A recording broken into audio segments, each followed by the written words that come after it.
All right, it's 11 o'clock. Welcome everyone to this session from wherever you are.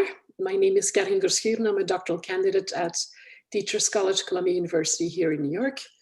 I'm also the program chair of the Environmental Sustainability Education Special Interest Group of CIES, hosting this event with Dr. Radhika Iyengar, Director of Education at the Earth Institute and chair of this special interest group.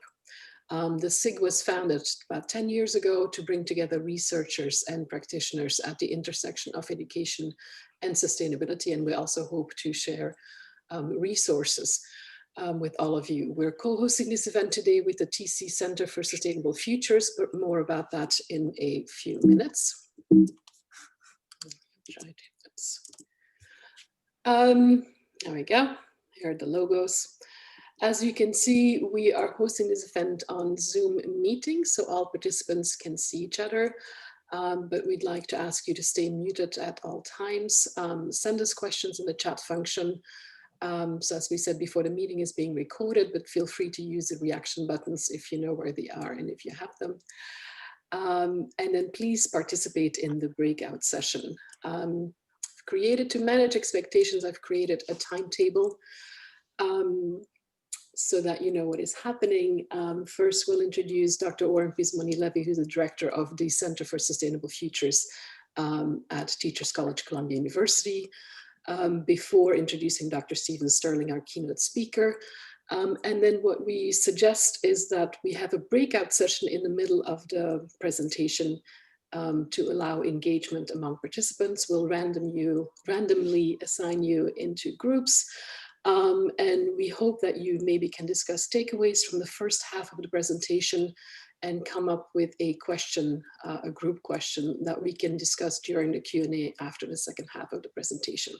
So then we'll do the second half of the presentation, followed by a Q&A moderated by Radhika and myself to finish this workshop at 12:30 EST. So you'll have to convert that to whatever time frame you're on. And we'll end the workshop then. So without further ado, I would like to introduce Dr. Oren Pismoni-Levy. And it's my honor because he has a lot of different hats that he wears, and one of them is being my advisor and my mentor in all things academic. But he's also the Associate Professor of International and Comparative Education at Teachers College, Columbia University, and his research focuses on emerging movements that challenge education systems worldwide, and one of them being, of course, the environmental and sustainability education movement. He's also the program director of the International and Comparative Education program at TC. He's the founder and director of the TC Center for Sustainable Future, and he also was one of the first chairs of the Environmental and Sustainability Education Special Interest Group. So it's my pleasure. Oren will talk a little bit about the center, the mission, and what we do there. Thank you, Oren. Hey, thank you, Karin, and good morning, good afternoon, or good evening, everybody. It's an honor to join, and especially when I'm seeing the list of people that are on the call. That's a wonderful crowd. I'm going to speak very quickly about the center because I'm eager to hear our speaker and to engage with the conversation. The Center for Sustainable Futures at Teachers College, as Karin said, was established 2 years ago. It's an outcome of a working group that we had at the college for 5 years. It's supported by the Provost Office, and I'm happy to announce that we are going to be affiliated with a new climate school at Columbia that is now being created. I see former students who took classes with me, and I'm really happy to share with you that your hard work in that class was really instrumental in getting this center off the ground. I'm going to share with you a quick screen because rather than talking about our center, I'm going to guide you through our website. The address is very simple, tc.columbia.edu/sustainability. The Center for Sustainable Future envisions a regenerative world in which we achieve a balance between planet, people, and prosperity. Our mission is to promote learning, awareness, attitude, and skills to work individually and collectively toward the long-term sustainability of complex living systems. In order to achieve this mission, we do research, we engage in research practice partnership, we mentor and train graduate students, some of them are on the call, and we use data to inform evidence-based policy and programming with our partners. I want to highlight the partnership piece because I think this is our flagship project. Some of you know that New York City is one of the city's leading efforts around sustainability, including the education system. And over the past 5 years, we've been working closely with the Department of Education Office of Sustainability in order to advance, empower, and improve the ways in which schools engage with sustainability. If you want to read more about this unique research practice partnership, I invite you to visit the research tab on our website, where you can download 2 pieces about this. One is an article that is now under review, titled Improving Sustainability Education Policy Through Research Partnership. This is a reflection and analysis that the team wrote a couple of years ago. And then we have another piece, Getting Better in Greening the Big Apple, where we have a set of findings from our different cycles of research that we've done. Our research tab includes other resources, including pieces written by students on what our TC students think about their ecological footprint, etc. This tab is really multimodal. We have papers, we have presentations, we have podcasts, we have PowerPoints, and we have lectures that were recorded in conferences that we gave. So we encourage everybody to visit the research tab. We keep putting materials every month. And in the coming month, we're going to publish a new study on what New York City educators think about climate change education and the barriers that they perceive, the barriers that prevent them from engaging with climate change education. The other piece that we do is we do a lot of outreach by posting resources that we produce or we assemble together. And here I would like to point to a couple of them. One of them is the webinar series that we hosted last year, and we are still adding chapters. Corinne, who introduced me, was very instrumental in this webinar series. We recorded 8 of them with key scholars and leaders in the field thinking about sustainability, broadly defined, the interaction between sustainability and food, sustainability and climate change. All of the talks are recorded and available for free to you to watch. They are 1 hour each, more or less. The other piece in the resources that I invited to visit is our Climate Change Education Hub, where we assembled, with the help of students in my class and Erika Kessler, one of our doctoral students, we assembled a hub with resources for how to engage climate change education in schools, including books that are appropriate for kids, YouTubes with different messages around climate in different languages, and also background information for educators. Last but not least, I'm very proud to share with you information about the international workshop on environment, sustainability, and education that we are co-hosting together with Seminar Kibbutzim in Israel. I think I saw my partner in this crime, Daphne Gan, on the call. We are hosting this workshop virtually using Zoom. We met already 5 times. The 6th meeting is happening in November.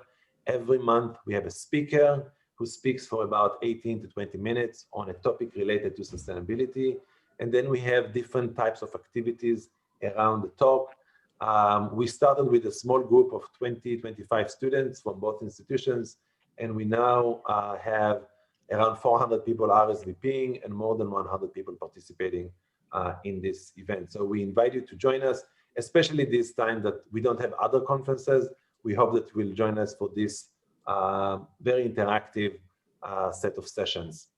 So I'm going to stop here because I'm really eager to hear our speaker. If you have any question about the center, please send me an email at op2183@tc.edu. I will put it in the chat box as well. And thank you, Corinne and Radhika, for inviting me to introduce the center. Thank you, everybody. Thank you, Warren. And I think now Radhika will introduce Stephen Sterling, our keynote speaker. Thank you, Ren, for the introduction to your center and also co-sponsoring this event with the ESCC. Really appreciate your help. So usually I summarize these bios, but I think Dr. Stephen Sterling's bio, every line is important. So I will actually read out all the lines because I think we have a person who's stellar, and I think everyone needs to really know a little bit about him, as well as we are eager to hear his talk. So I'll just read the bio. Dr. Stephen Sterling is an emeritus professor of sustainability education at the Center for Sustainable Futures and Sustainable Earth Institute, University of Plymouth, UK, a former senior advisor to the UK Higher Education Academy on Education for Sustainable Development and a national teaching fellow. He has worked in environment and sustainability education in the academic and NGO fields nationally and internationally for over 4 decades, including as a consultant and advisor on UNESCO's Education for Sustainable Development programs and as a co-chair of the UNESCO Japan Prize on ESD International Jury. He is a distinguished fellow of the Schumacher Institute, a senior fellow of the International Association of Universities, and a fellow of the Environmental Association for Universities of Colleges. He has a reputation as a thought leader in ESD and is widely published in this area. His research interest is in ecological thinking, systems change, and learning at individual and institutional scales to help meet the changes of accelerating the educational response to the sustainability agenda and crisis.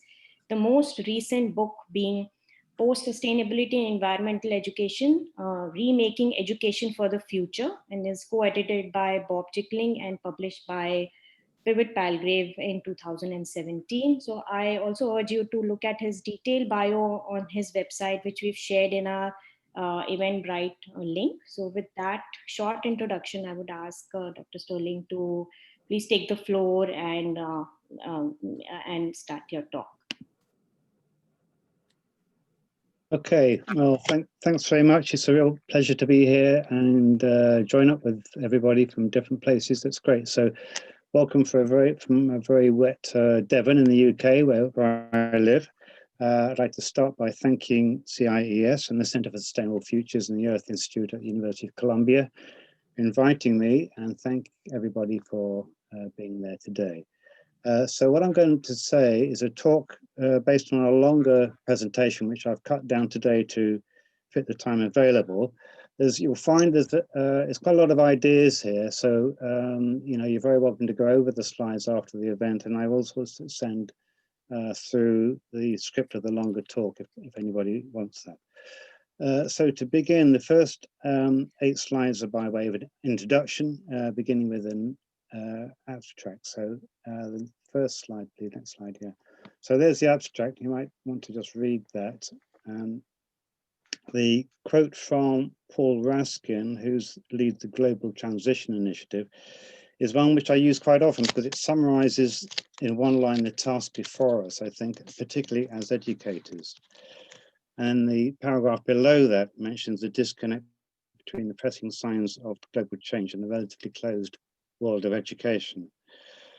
So as it states there at the bottom of the slide, the presentation puts forward 10 propositions for your consideration, which I think could help us lead towards necessary change in educational purpose, policy, and practice. It's not just people like me making these arguments. UNESCO, back in 2016, as you may know, produced the first issue of their Global Education Monitoring Report to look at the relationship between planetary sustainability and education. So next slide, please. So that slide comes from UNESCO. As you can see, it states education has a potential to transform the planet, but first we must transform our education systems. And this is also reflected in the current UNESCO Futures of Education consultation, which is going on currently. So how should education respond to a pandemic world, the climate and ecological crisis, planetary boundaries, and the Anthropocene age? Because its response to the real world, or lack of it, has been my concern for many years. So these 10 propositions, which I'll try to explain and defend, are meant to stimuli and even provocations, if you like. So you're invited to think how far you agree or disagree with them, and why. So I won't read them out here because we'll come to each one in turn. So next slide, please. So I've been working in environmental and sustainability issues, education for more than 40 years, inspired originally as a young man by the wave of environmentalism in the early 70s. That book on the left came out in 1971. I remember very clearly getting it in a bookshop and not exactly changing my life, but I certainly thought about education in a very different way and wanted to go into environmental education from that point. Limits to Growth book and the Stockholm Conference in 1972. These are all, formative events for me. And then we jump, 40, 50 years. These are books, the kind of books that are coming out now. Naomi Klein's book, Jürgen Rander's book. He was original author of Limits to Growth, What Things Might Look Like in 2052, and The Future We Choose. These are kind of books that are coming out now. A whole slew of books and reports. Sorry, not yet. A whole slew of books and reports are coming out underlining A, that we're in trouble, and B, that change towards a safe future is possible if we choose to embrace radical change. So these calls are becoming much more insistent and urgent now, and I think everybody realizes this. So in all this time, 40 years or so, I've been fired by a key question, which can be summarized as follows: how should and how can education and learning be rethought and reconfigured to make a significant and central contribution to achieving a more just and sustainable world? Because despite undoubted pockets of really good practice and innovation, the mainstream is not on board. The mismatch between westernized formal education systems on one hand, and the other, the dynamic learning response necessary to address this at a critical moment in history, is becoming starkly apparent. So many educators would answer my question by simply integrating or embedding some sustainability concepts into their teaching and pedagogy. But in my view, that's a strategy of accommodation. It leaves most policy and practice unchanged. So I think the urgency of our global situation demands a much deeper and more radical response. But what I find baffling after all these years, and I still do, is why these kind of questions are not part of educational discourse. I think we've all been to seminars and research sessions and so on, where these contextual issues are never discussed, as if they don't exist, which I find so strange. So there's a long-held assumption in educational policy and practice that the future is stable and given. So education tends to sit in its own little bubble with little recognition of the huge contextual crises that define our times. So the next slide, please. So this talk, the rest of the talk's in 3 parts, A, B, and C there. The first is on the global challenge, just briefly. The second is on the education problematic. What I mean by that is I try to throw light on why its response to the challenge shown by that red arrow is inadequate. Some of you may recall that years ago, David Orr argued that education itself exacerbated rather than address the big issues. And then the last section, Rethinking Regeneration, is about how education may play a central and decisive role in the way that we now need in addressing the global challenges, which are the theme of the first section. So next slide. This first section, A, the global challenge, has 2 propositions. As you can see there, we do not see and read the world as we should and as we now must. And secondly, transformative actions required across most areas of human activity to ensure a survivable and livable future by 2050. So next one. So taking that first proposition first, as we know, we're now witnessing alarming and unprecedented phenomena and trajectories across many areas and sectors, of which the corona pandemic is a very evident manifestation. So I argue, and have done for some time, that the primary root of these issues these systemic issues lies in the way we see things, the way we perceive and value. So the problems are real enough out there, but they originate in here, in our heads, if you like. The circularity of the internal and external dynamics here is beautifully illustrated in this next slide, the cartoon by the cartoonist Learning, who's an Australian cartoonist. I think this is great. It makes me laugh each time I see it. So our way of life is being threatened by a dark force. We must defend our way of life. What is this dark force which threatens our way of life? It's our way of life. So there's a kind of a circularity there, if you like. Now, the anthropologist Gregory Bateson has been one of my influences, argued years ago, 1972, I think it was, argued for a much more holistic and ecological way of seeing and knowing and doing in the world. And even before that, Lewis Mumford made an extraordinary assertion that all thinking worthy of the name now must be ecological. So with the earth on fire, as Naomi Klein's book asserts, and signs of socio-economic and ecological breakdown becoming increasingly evident, the narrowness of our attention is no longer tenable. We need to be looking inwards at our dominant values, as well as outwards. What is the larger context here which needs addressing? So for many years, our narrow system of concern has been manifested at individual and societal levels in individualism and egocentrism and anthropocentrism, whilst our sphere of influence, or the way we affect the world, has been endlessly expansive. So all the warning signs and studies on planetary boundaries suggest we need to nurture an extended, inclusive and holistic view of the world, whilst reducing and localizing our physical and ecological impact in order to be able to halt the damage and generate resilient natural and human systems into the future. So this is a profound reversal of worldview and human impact. And put very simply, you could say we need to go from a state of little worldview and big impact, the current state, towards a condition of big worldview and little impact, the necessary state. Okay, second proposition, please. About transformative action, you can read that. So we know the future is profoundly uncertain, and to be honest, you may know that an emerging view is gaining ground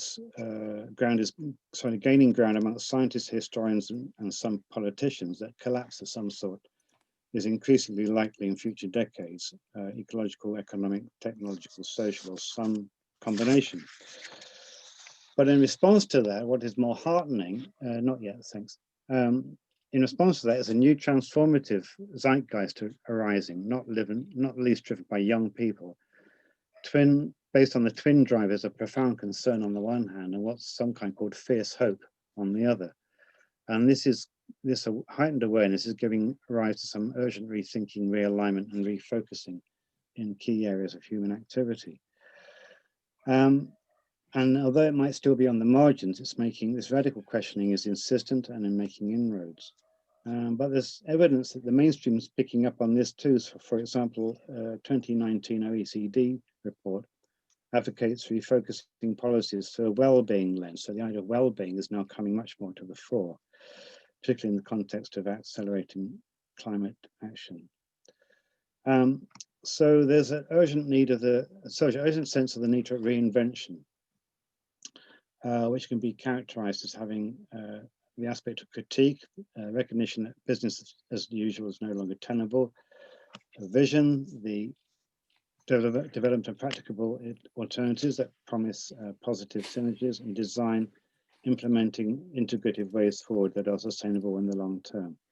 So next slide, please. This shift can be seen as a learning process, social learning process, which has three key aspects: intentioned unlearning of ideas that got us into the mess in the first place, if you like, relearning and reclaiming of approaches which are more sustainable and life affirming, and new learning or innovation that has potential to sustain systems well-being in the future. So this is all good, but ironically enough, and you may or may not agree, but I think the education sector, which purports to prepare people for the future, has not by and large been part of this transformative zeitgeist which is beginning to make itself apparent. So that brings me to the next section, the education problematic, which has got four propositions, which you can read there.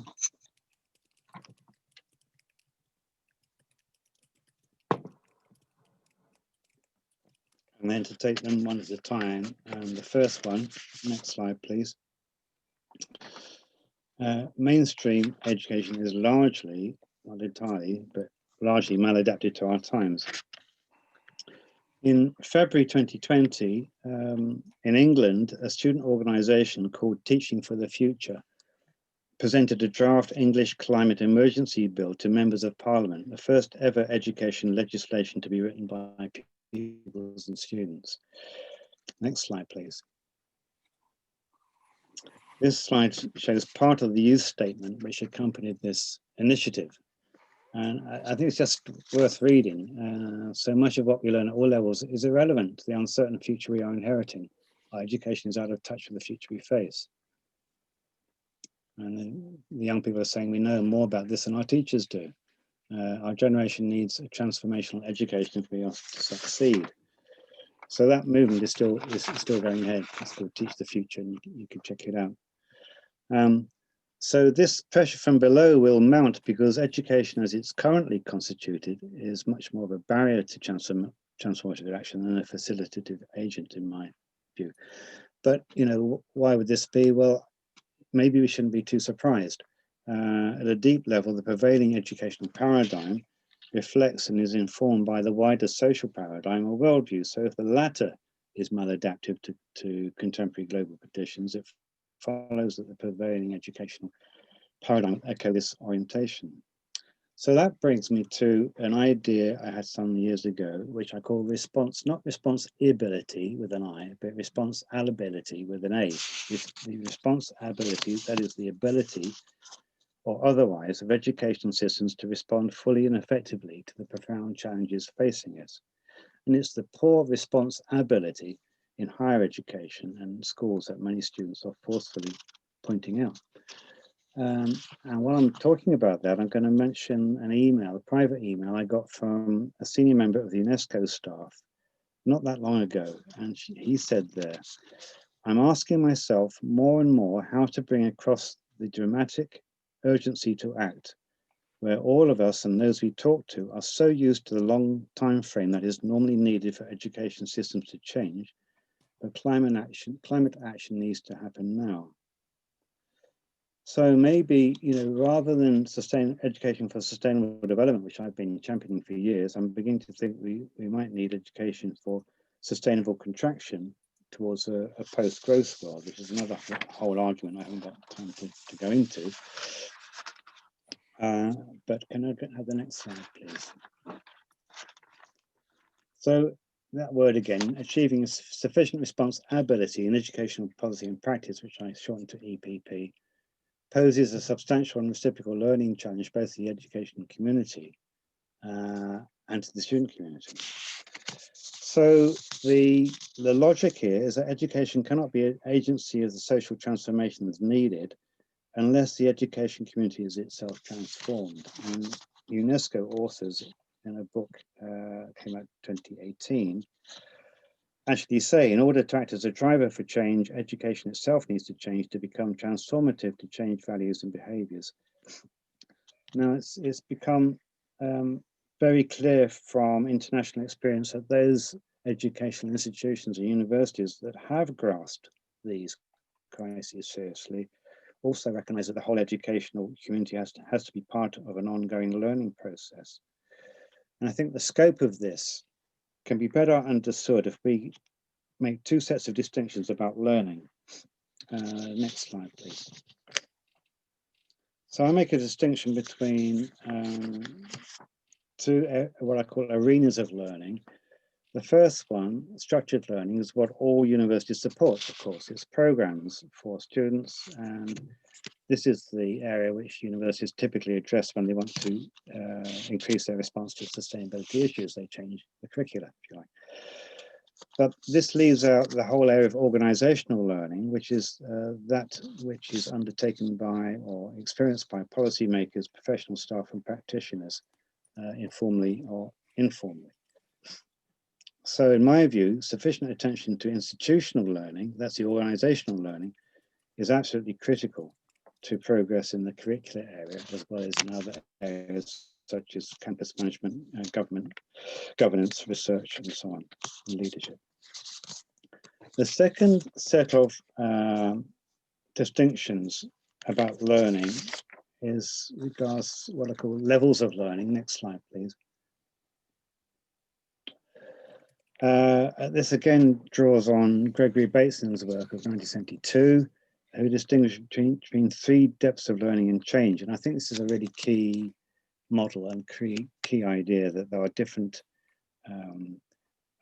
kinds of learning, three depths of learning. And if you look at the first column, he talks about first order learning as being more of the same, that is change within set boundaries, without examining the assumptions which or values which inform what you're doing or thinking. The second order is deeper and refers to a meta learning, which refers to a significant change in thinking as a result of examining values and assumptions. From this distinction, it's possible to see that most learning promoted in formal education in schools and universities is the first order variety, being content-led and information-based within a transmissive pedagogy. If you keep clicking, by the way, you get a couple more signs coming up. Yeah, click, click. Thank you. Thank you. Yeah. So beyond these two learning levels, Bateson also distinguished a third order which refers to paradigmatic change, that is deep learning, which is transformative. Now, the point of showing you these two models is that if we put them both together, it's the last one about structured and organizational learning, with this one, it shows that the locus of attention in education tends to be, as it is on that slide in the red writing there, it tends to be on first order learning in the curriculum area, whilst purposeful organizational learning tends to be rare. But then if we look at wider society, you know, this growing global crisis is, I would suggest, giving rise to second order learning, you know, rethinking of assumptions, values in wider society. But educational institutions as such tend to be part behind the curve in this. Next slide. But so why is this? Next slide. That brings me on to the next, the fifth proposition. Rethinking dominant education policy and practice requires examining paradigmatic foundations arising from our cultural roots. And this brings me on to a model which I developed some years ago. Next slide, please. Well, I'm suggesting that there are levels of knowing operative in the realm of human belief, perception, and action, which are mutually affecting, but in loosely stratified relationships. So the more immediate, everyday conscious and action elements are influenced by deeper levels of knowing, which may or may not be examined and brought to consciousness. So this has relevance within individual and collective contexts, including across societies where a particular worldview orientation is shared. But if we take that model, and that's what it is, it's just a model for you to think about, we can then relate that to education. If you bear that in mind, to the next slide. The next slide. In English, at least, English language, and this gives rise to 5 Ps: paradigm, purpose, policy, provision, and practice, where again, the more immediate levels of practice at some level are being formed by deeper levels of thinking, if you like. And I argue that sustainability requires deep attention to education itself, its interlaced paradigms, purposes, policies, purposes, and practices. Otherwise, if you click, please, it's rather like building an eco house on old foundations that may not be adequate to new conditions. So the bedrocks of prevalent educational epistemology, reductionism, objectivism, materialism, and dualism, exert a kind of influence, a hidden influence over policy and purpose and practice and educational discourse. And if we see education and learners in mechanistic terms, it will result in the kind of educational systems that we have and that have prevailed in recent decades. So how do we actually get away from that? How do we achieve what might be called an escape velocity from outmoded and damaging ways of seeing, knowing, and doing towards modes which are more caring, holistic, regenerative, and wise in practice? So let's go to the next proposition, please.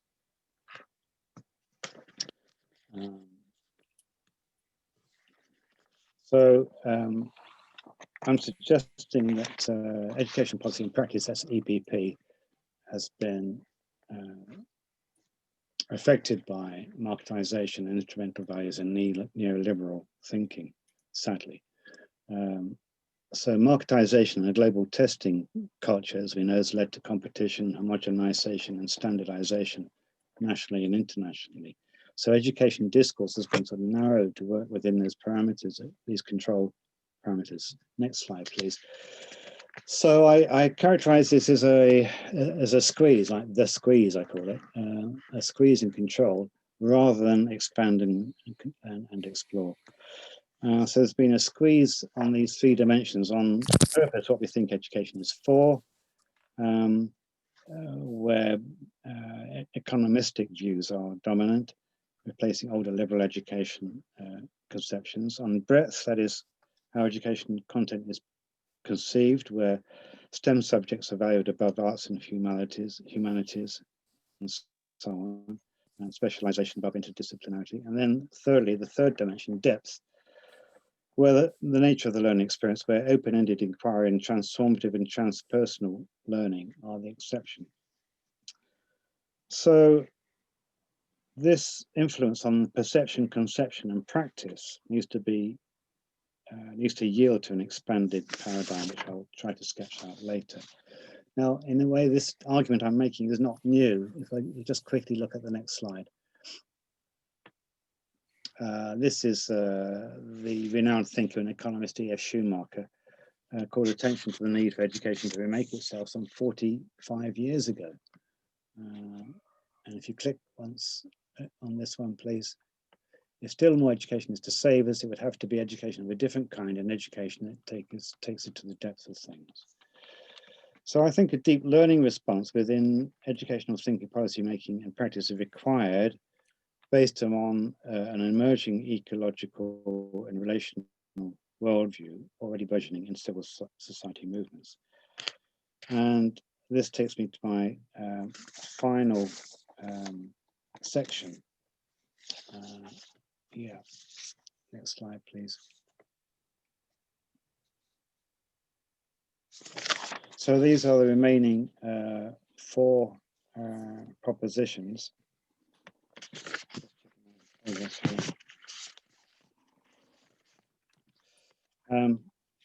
Yeah, so the remaining 4 propositions, and then we'll start with the first one, please. Next slide. Deep social learning is catalyzed by positive disillusion. So I wrote a paper last year called Positive Disillusion. It's in the title of this talk. And what I'm saying here is the first step to transformative learning and change on any level, individual, community, institutional, social, is a necessary crumbling of key assumptions in the face of evidence that suggests they are increasingly untenable and hard to justify. So as you know, the word illusion means an erroneous perception of reality. And I think mounting evidence of systemic crises, with the volatile climate being the most obvious sign, is leading to this kind of disillusion, an increasingly widespread questioning of long-held beliefs, values, and assumptions is occurring. And I think this process, to be honest, has been accelerated by the onset of the coronavirus. where old ways of doing things are beginning to be called into question. But some of the assumptions I think that are questionable and at least, if not untenable, include things like business as usual is inevitable. We are essentially separate from the environment and nature. Ecological systems are a subsystem of the economy. Economics activity must be paramount, and indefinite economic growth is desirable and possible. We will conquer nature. The future is stable and assured. Science and technology will solve all problems, and the next generation will enjoy a higher quality of life. I think a lot of most of those have huge question marks by them. And for some people, I think this process of disillusion is probably painful, where people's worldview is uncomfortably challenged. But for others, and I think particularly young people, this is an experience of positive disillusion, because it allows them to embrace exciting and new ideas of regeneration, innovation, and redesign, which offer hope for the future. And this is what I call anticipative learning, which is reflexive and critically self-aware and directed at wise and corrective action in the light of evidence. So this is the intentional unlearning and relearning, new learning we looked at earlier. I think it involves more than a questioning of assumptions, but more deeply the emergence of an alternative worldview, which may be termed holistic, ecological, systemic. I'm wondering whether to, Corinne, stop there. I know it's a few minutes earlier, because there's been an awful lot for people to digest, and leave the last few slides for the second half. What do you think? Okay, that sounds good. I'll stop sharing this, and if Radhika can maybe split us up in breakout sessions, that'd be helpful. We'll call you back in 10 minutes. So Great. Accept the invitation when you get it. I'm sorry it's all a bit heavy going, everybody, but I hope it's making sense and flows so that it is presented as a whole and is coherent. Thank you. When you're split up in groups, what I find helpful is to quickly assign a facilitator who makes sure that every voice is heard, and then also assign or volunteer to be a note taker who can then put a question in the chat function. We'll call you back in 10 minutes.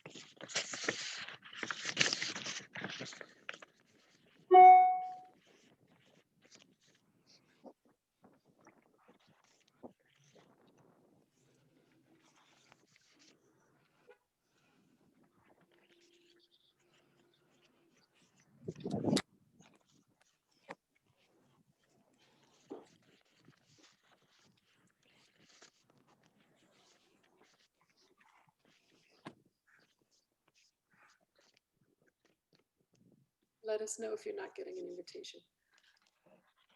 If it's not working for you, if you decide not to join, that's fine too.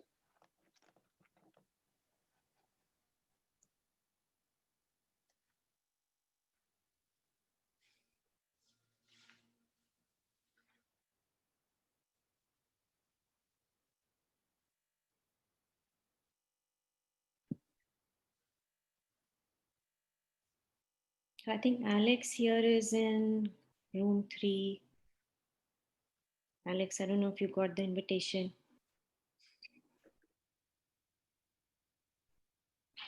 Maybe it's a little slow.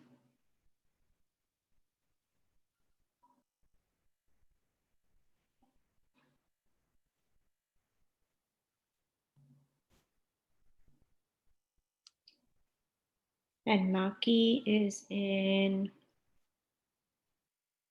group breakout room 1. So maybe they are not joining. It's okay.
Corinne, I will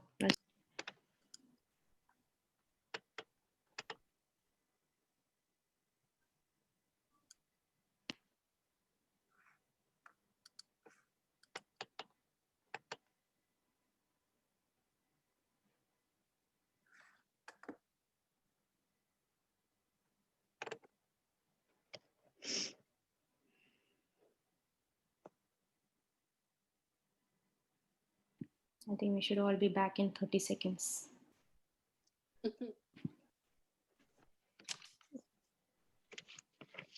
Stephen, shall I go to the next slide, or do you want to start from?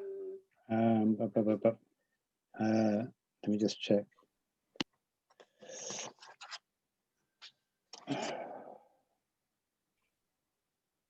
Yeah, I think we're on the next slide now. Okay, there we go. Yeah.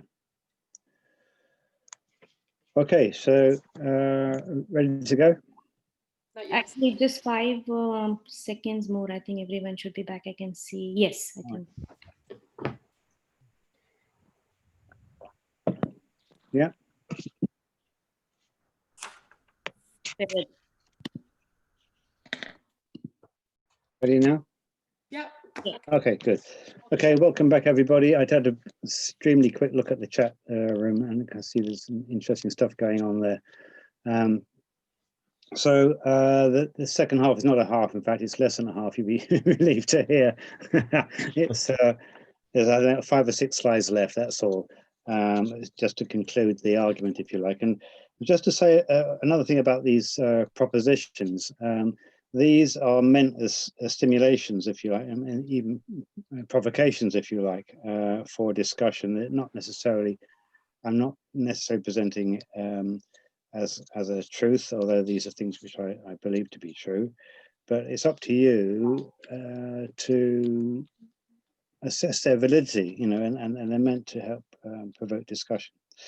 So on to the 8th now, which is a bit of a mouthful. The systemic nature of reality, the ecosphere and technosphere, evidenced by mounting ecological and interlocking crises, is giving rise to a revolution of worldview based on what I call participative consciousness. So the current crises are fundamentally systemic. They're interrelated. So, you know, gross inequity, conflict, environmental destruction, and now pandemic, and so on. A systemic reality necessitates a systemic worldview. That's the argument I've had been trying to make for years. And I think the climate change in particular, and climate crisis, is forcing a kind of contingent learning amongst larger and larger numbers of the public and decision makers, a kind of a late awakening to a kind of systemic awareness. And this is what I call a participative consciousness, that everything really does relate to everything else, that all actions have consequences from the minuscule to the massive, and from the short term to the long term.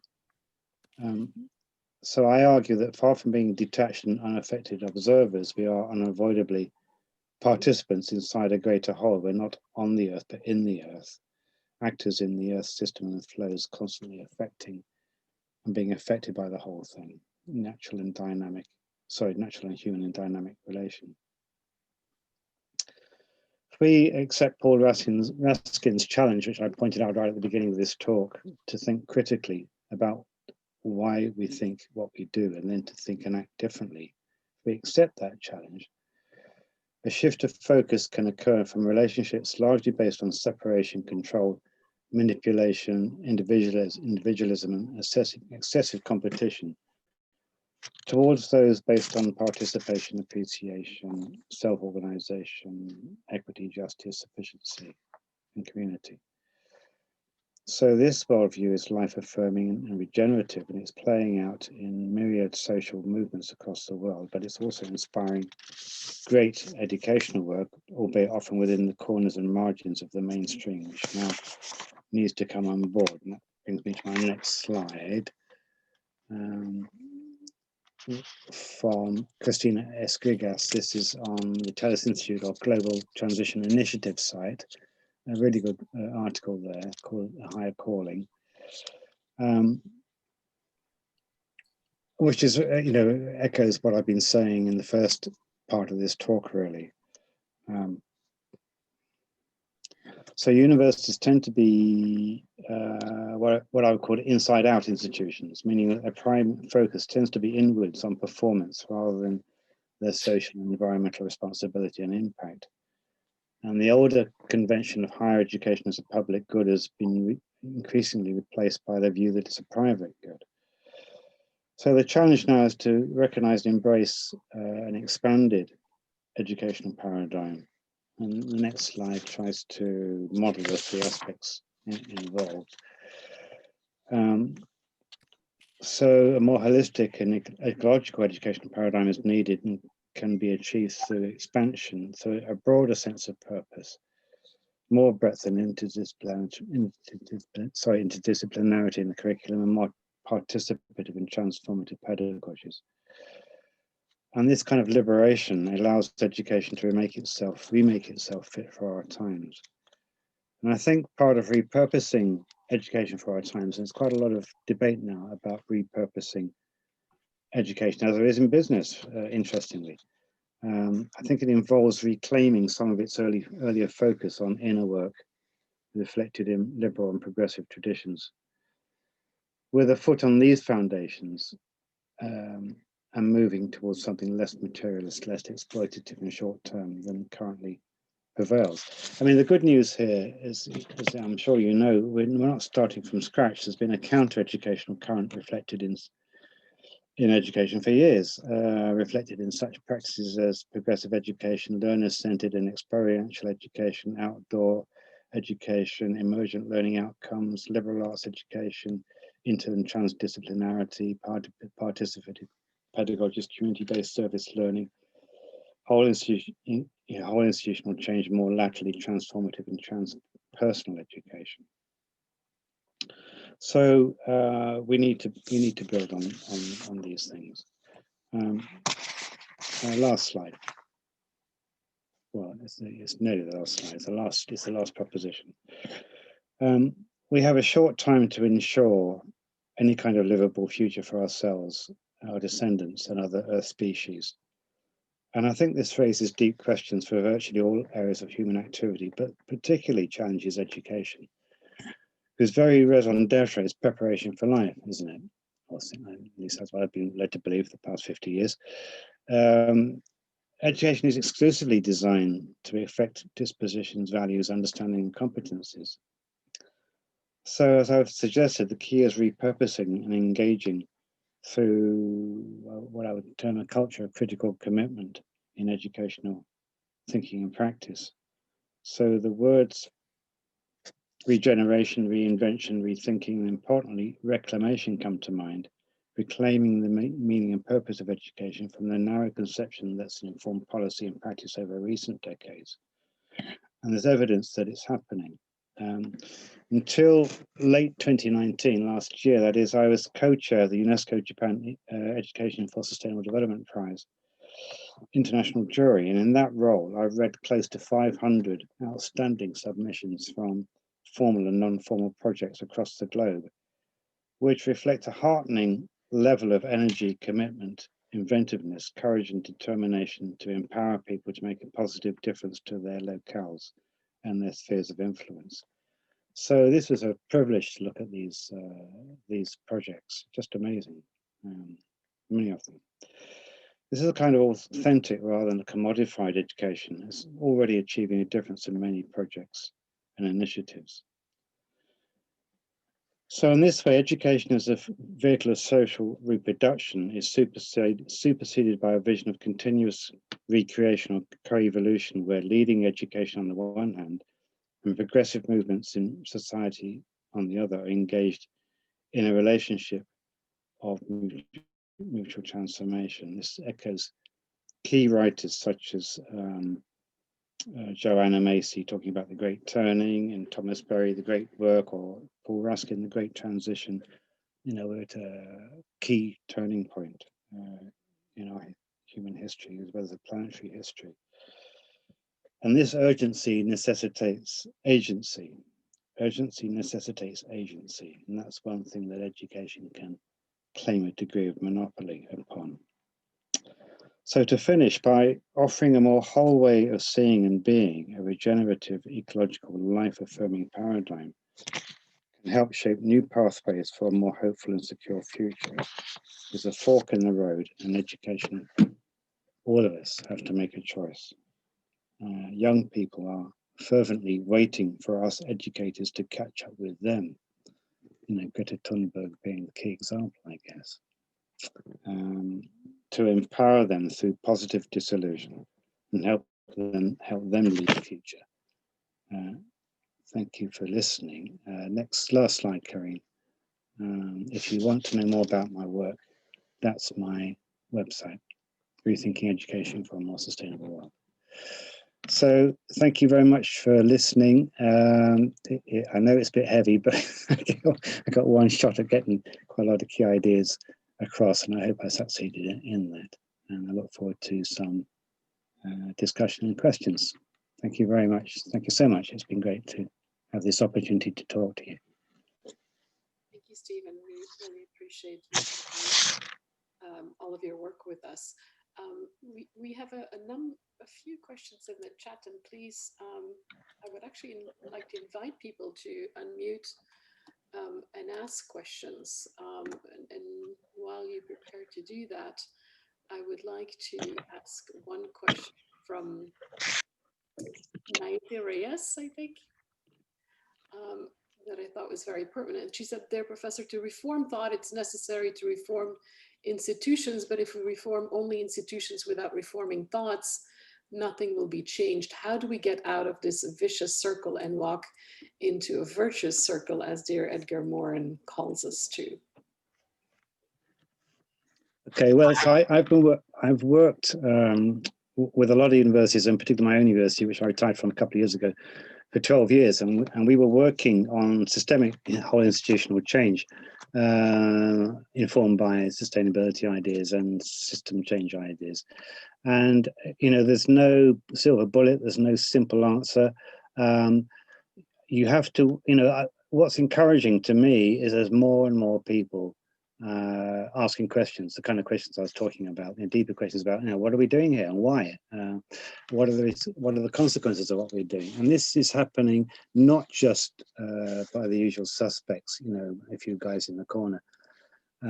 It's happening more and more, and I find that really encouraging. And just in the last week or two, there's been, I've seen there's a webinar seminar, Monash in Australia on achieving responsibility in this idea of responsibility in education, and then another one at Freiburg in Germany, and about a similar one. So these discussions are taking place more and more. I was part of a global bioeconomy conference yesterday, again on social media, where there's a big international movement on moving towards a bioeconomy, and how does education actually get on board with that? So in our experience working at Plymouth, it was always a matter of working with current allies, and then increasing that network of allies right across the university, and working particularly with students. And I think students are the great hope, really. In this country, the National Union of Students, UK, has been doing research for the last 8 years on student attitudes towards sustainability, and every year, over 8 years, about more than 2/3 of students are asking universities to respond more nearly and rapidly to these issues. They're not happy with what's being given them. So I think the student voice is becoming more and more strong and articulate, and I think that's another lever for change. And it seemed to me that more and more academics and policymakers are recognizing that something is up, that what's been good enough for 20, 30 years is no longer good enough because of this interlocking critical situation where all these issues are clearly related, looking at biodiversity, species loss, climate change, inequity. They're all of them of a piece, if you like. And I'm getting quite old now, so you probably see the wrinkles. But but this was pointed out in about 1971 or so. I remember reading books. 100 Pages for the Future. That's a great book, 1971, which is really by the Club of Rome. It's all saying that all these issues are interrelated and need to be seen as a whole rather than picked off separately, because that won't work. So this more holistic relational worldview, as I try to suggest, is coming more to the fore. And I think, you know, we're very you know, apparently there's a Chinese curse that may you live in interesting times. Well, we certainly live in interesting times, you know. But I think we're pushing in higher education. I think in many cases we're pushing at an open door, and the kind of stuff I've been talking about wouldn't be that surprising to many people. And but it would have been 5 years ago, you know. Thank you. I'd like to invite maybe Christina to ask the question that they discussed in their group.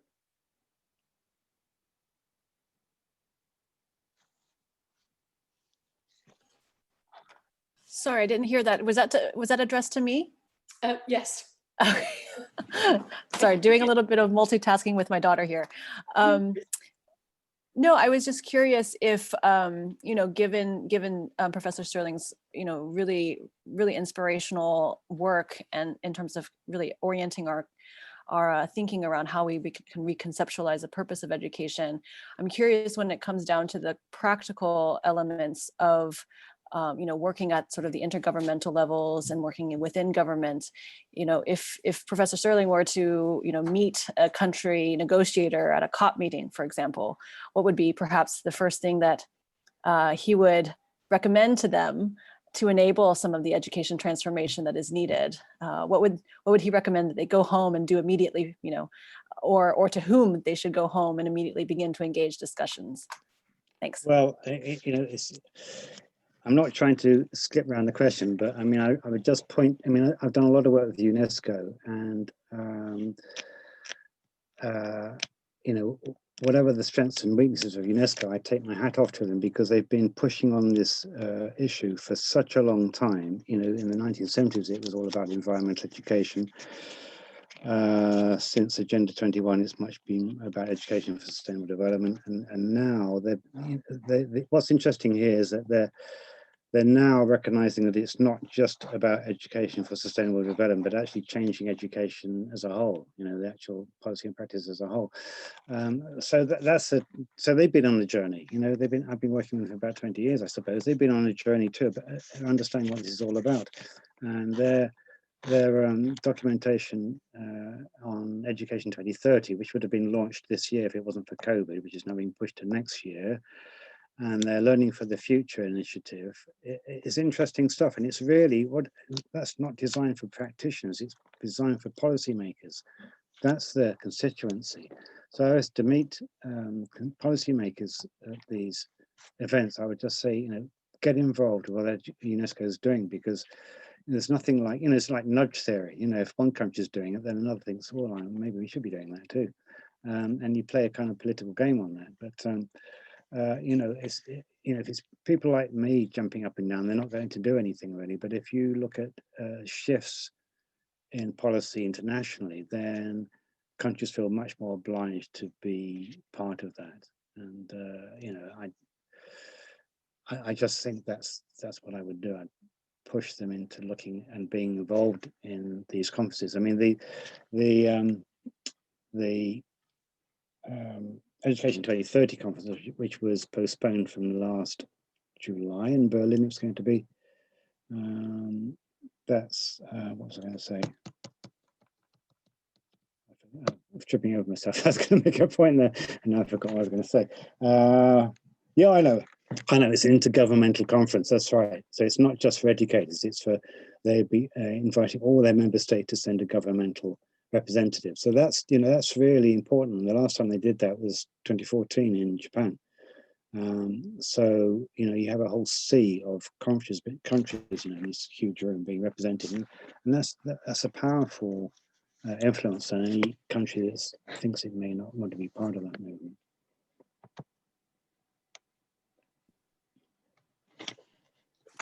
Thank you. We have more questions here. Jenna or Carrie, maybe you can. unmute and ask the question if you, otherwise I can read it. Sure, I'd be happy to ask our question. Hi everyone, I'm Jana Goebel from Arizona State University, and we had a conversation about the danger of misinformation and the spreading of alternative facts, and we also talked about whose responsibility it is to respond. So we specifically spoke about how do we address these cascading crises with children and not put the burden on children to solve them, or you know, really color their childhoods in a way that's gloomy and depressing, and how can we allow them to be children, but also not ignore what's going on in the world around them. So the question that we raised was, whose responsibility is it to respond? Is it systemic? Is it individual? Is it a combination of all those things? And how can we best respond if some of our personal actions are being undermined by big corporations and things like that? Right. That's a heck of a question, as you know. I'm just looking at my watch. But no, seriously, you know, that is a huge question. And if we're going to get philosophical for a second, I think we're, you know, I said already, I think we're at a kind of a watershed moment, and we can go that way or that way. And I think, you know, there's definitely powerful regressive forces of all sorts pushing in the wrong direction, and powerful and emerging forces pushing in what might be termed the right direction, which is the life-affirming planetary health direction, if you like, which again is being heralded by young people, students, particularly, you know, around sort of 14, 15 upwards.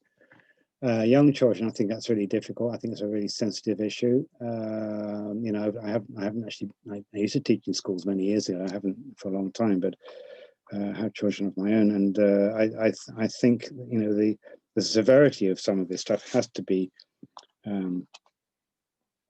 interpreted in terms which do not scare young people, and they are allowed to make changes within their own environment and in their own lives and in their own schoolyards and so on, which they can actually take pride in and improve without worrying about, you know, the fate of the planet as a whole. But it is tricky, and there is good work going on in that direction, you know, working with young people on sustainability stuff in a way which is appropriate and fitting for that age group. The whole disinformation, misinformation, well, that's horrific, isn't it, really? I mean, I'm just amazed really at what's happened, you know, over the last few years, and particularly in America, of course, but not just America. And it's really down to social media, isn't it? I mean, social media is such a recent thing in human history. It's just come in the last few seconds, really, if you take human history as a whole. But it's massively powerful. And I find that scary. You know, clearly you can use social media as and technology as we're doing now for good purposes. But apart from that, you know, I think the two key things I would champion at school and particularly university level is not just systems thinking, but critical thinking. And I think critical thinking is absolutely key. You know, I remember a colleague of mine talking about the need to fit students with what he called crap detectors. You know, crap detectors. So, you know, so we can actually say, no, this is just rubbish. This is just, it doesn't hold up. So, you know, one of my beliefs is that all thinking and all ideas should be subject to scrutiny, including mine and including all of yours. You know, we should be ideas should be ethically defensible and factually defensible. And if they're not, then they need altering. And I remember David Orr saying that students should be dangerous, you know, which is a lovely idea, you know. So they should be critical and say, you know, what's going on here? You know, who's benefiting, who isn't benefiting, what is benefiting, what isn't benefiting, including all our fellow creatures. And it's not just about humanity here, you know. So yeah. I hope that answers to some extent. That's a heck of a question, but I kind of thank you for bowling it. Yeah. I was wondering if Carrie maybe, thank you, Dr. Sterling, if Carrie could read her question or ask her question. I'm just trying to scroll back up in the chat to find it. So we had a great chat with everybody. I think the heart of our conversation. Apologies, I'm looking at another screen. The heart of the conversation was really, I think, around the sort of locus of action and the relationship between individual and collective, the question of working within existing political systems or trying to set up new ones. But I think you've answered quite a lot of these comments already, Stephen, in terms of where you think the action is and where you think the possibility is. I suppose I would just ask this question: what do you think our relationship with formal politics maybe should be or shouldn't be at the present time? Yeah. Okay, so there's quite a lot of discussion here about, I work in higher education, I used to, it's full time, rather than schools. So I'm more reluctant to talk about what teachers should be doing, because I feel I'm slightly out of touch. But there's discussion here about, how far academics should be activists. And there was a letter, I think it was in July, which went round talking about this and getting signatures from academics on how far they should be pursuing issues to do with climate change, including the politics of that, which was signed by over 1,000 academics and went to The Guardian, which is one of our key newspapers. And then there was a similar one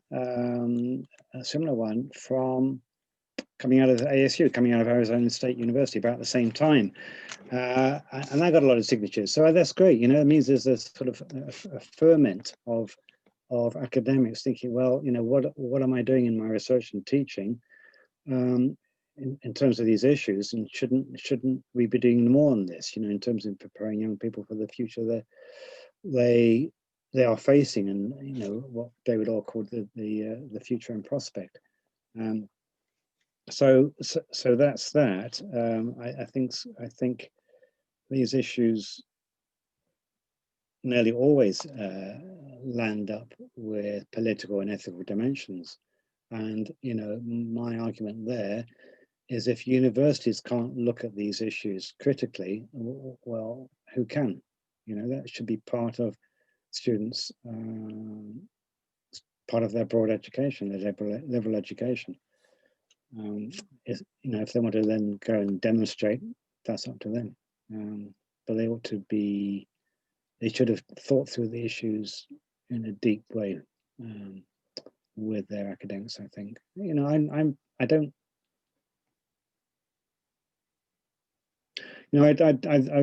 I guess my quest is that people should, I think, the system as a whole should be reflexive, and individuals within it should be reflexive. They should be thinking, why am I doing what am I doing? And that's basically what that Paul Ruskin quote I use quite a lot, and I put at the head of this talk, is about. Why do we think the way we do? And is it good enough, basically? And if not, what are we going to do about it?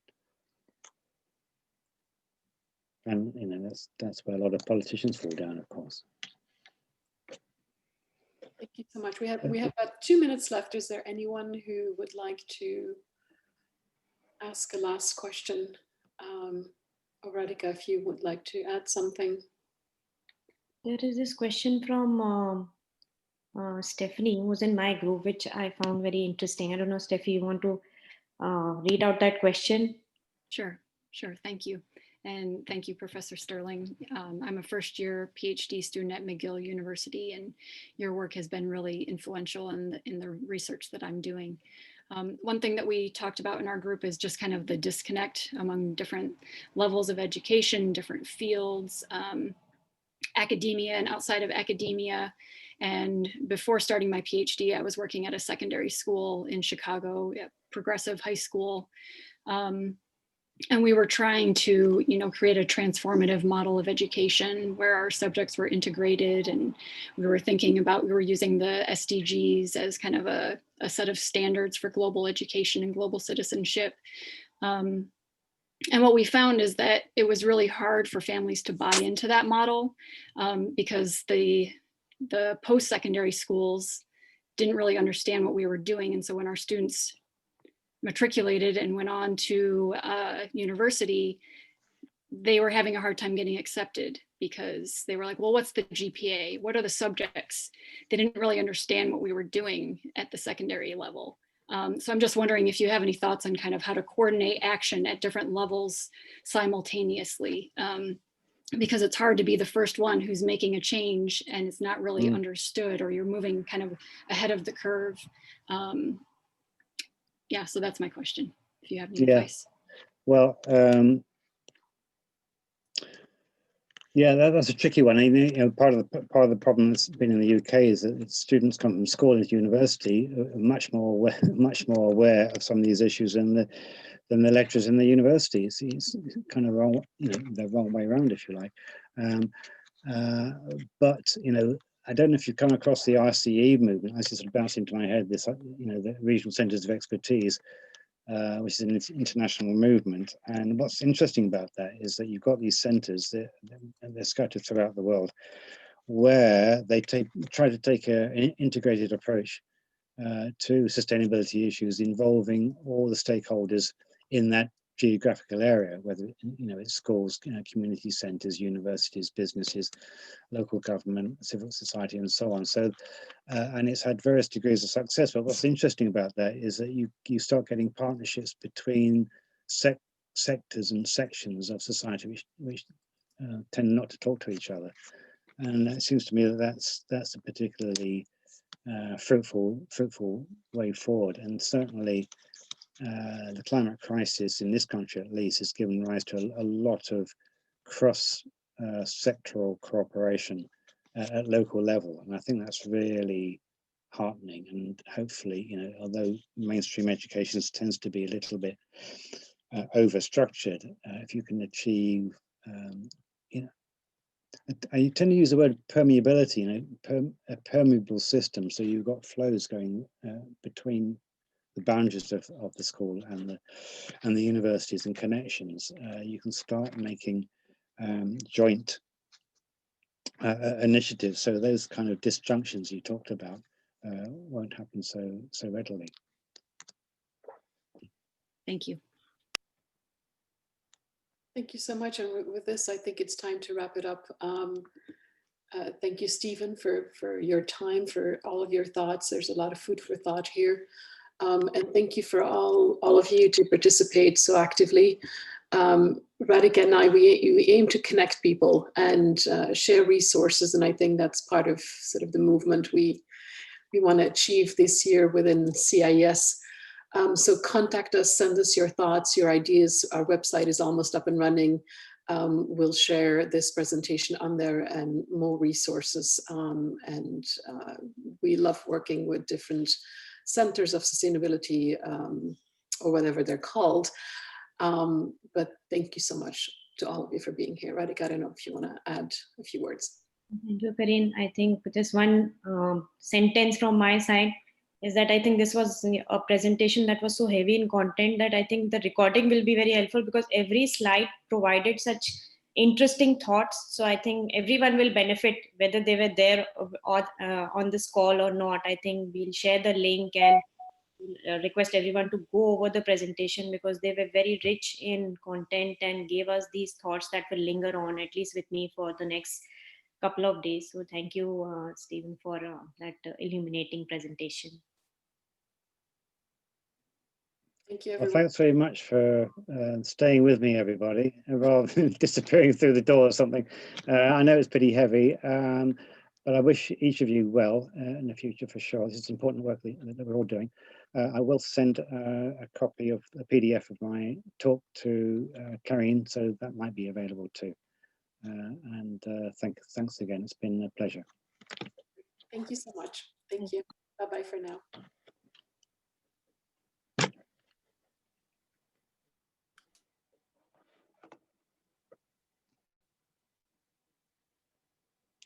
Okay, I'm off then. Thank you so much. Thanks for hosting. Thank you. Bye-bye. Okay, bye. Corinne, this was so good. Thank you for doing this.